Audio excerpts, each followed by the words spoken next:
I want to talk about one question that I think is such an important question to ask yourself when considering a relationship with someone, when maybe you're unsure of what to do with them, someone you've been dating for a while, when you're questioning your relationship with them or your choice in a partner, because that is normal, of course, right? It's normal to question yourself. Relationships have ups and downs. When things get serious, when you're doing well, it's normal to feel a bit of, whoa, is this for real? Is this the right thing for you? It's not always a bad sign that you're asking yourself questions, that you might feel some doubt creep up. Because as I say, the right person puts an end to cycles.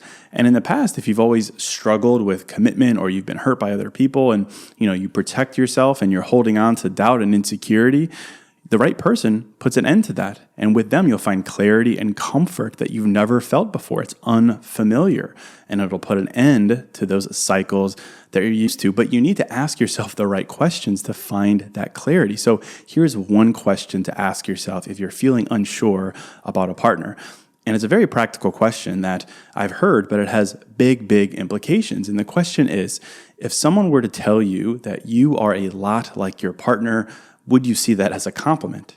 That is the question. If someone were to tell you that, hey, you're a lot like your partner, would you see that as a compliment? And the reason I think this is such a powerful question is because for just one moment, it forces you to look at them and yourself and your relationship together through outside eyes from 10,000 feet. And normally, I'm not a proponent of that, right? I say see your relationship from your own eyes, from what you want, not from people who don't know you or know them or whatever it may be. See your relationship from your own place of honesty, no comparison, none of that. But when we're unsure of ourselves, we actually need that objectivity. We need to see outside of ourselves for just one moment. We need to see them through the eyes of your group chat, to whom you're always asking what your partner's mixed signals mean, or your mom who hears you so down on yourself when talking about how you feel with your partner. And again, that's kind of a joke because I'm not literally talking about seeking out outside perspective, but this question, if someone were to tell you that you're a lot like your partner, would you see that as a compliment? It takes you out of your head for just a moment, out of your head where you're focused on potential, and it takes you out where you're focused on reality. That's a reality where you've had those conversations with your friends or your mom. That's a reality where maybe the reality is not the potential you've been convincing yourself it is. And that's really the power of this question. It forces you to look beyond potential, to look beyond the one or two things you've been hanging onto so desperately and blocking out the rest. It forces you to look at reality. And, hopefully you ask yourself this question and you're like, yes, this is definitely a compliment because of all these amazing qualities they have, and you feel great about it. But maybe asking yourself this question and all you can think about is one or two things you like about them, but the rest has been a projection, potential. The rest has been blocked out in your head in favor of those one or two good things. So that's the question. If someone were to tell you that you're a lot like your partner, would you see that as a compliment? Who are they really? The whole person, your partner, not the one or two things amidst the other things, the whole person, the entire enchilada. Are those qualities a compliment to you? If someone were to say you're a lot like them. And certainly not everyone is perfect. Of course, everyone has little bits of darkness that they carry with them. But this question is meant to snap you out of the headspace that a lot of us find ourselves in. Call it the gray area, ambiguity, projection, blind hope, where, again, we've grasped onto one or two things that we like about them, right? Maybe they're a good communicator and they're funny. Those are good qualities, no doubt. And we've grasped onto those qualities and we've projected them into this larger than life image of who they really are.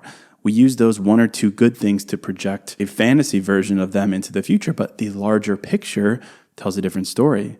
It shows maybe the other side. They're jealous or controlling, or they don't listen to you, or they're self-centered, or whatever it may be.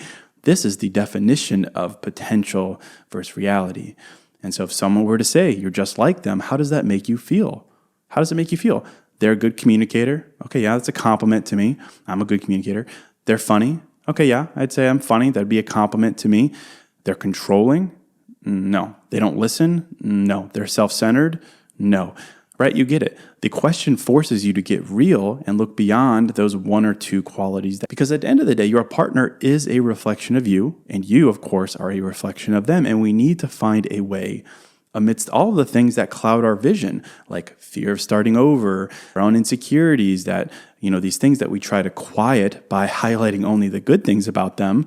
We need to find a way to cut through those things and get to the core of who someone really is, good and bad, small and big. And certainly there will always be good and bad, right? That is life. Same with you, my friend. Same with me. But you deserve to be with someone where the good outweighs the bad, drastically so. And we can only sit in the headspace of potential for so long, because the longer we do, the further we grow from reality, the full picture. And the result is we end up hanging on to that potential, hoping that, a frog will turn into a prince. We end up denying past behavior.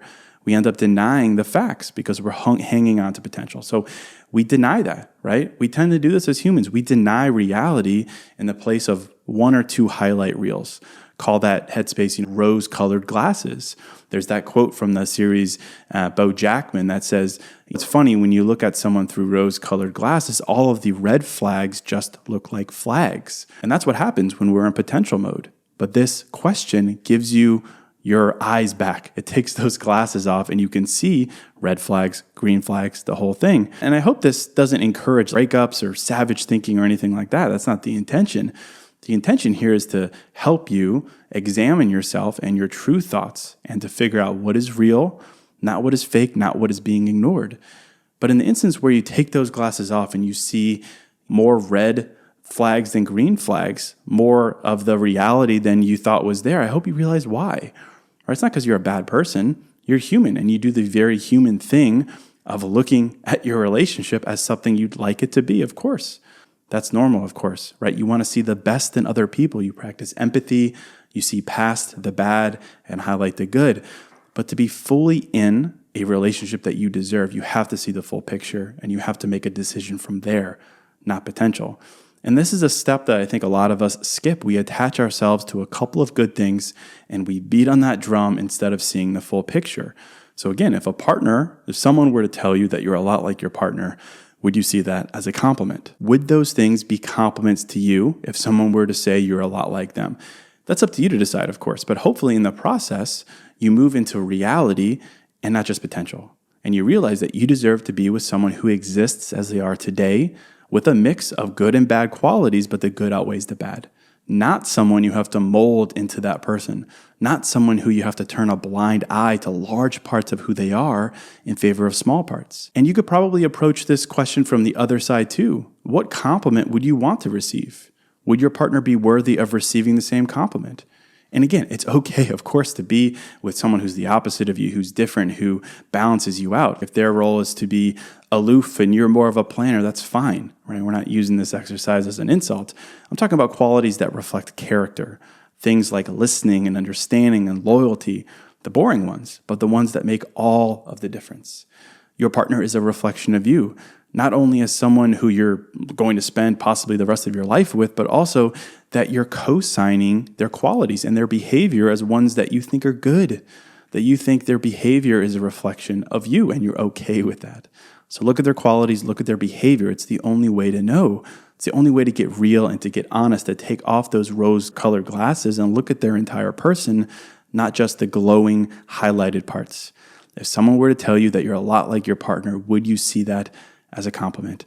I hope the answer is yes, I really do. But if the answer is no, then you have something to consider, to realize that, yeah, the point of dating in the beginning is potential. You have to see potential and explore it.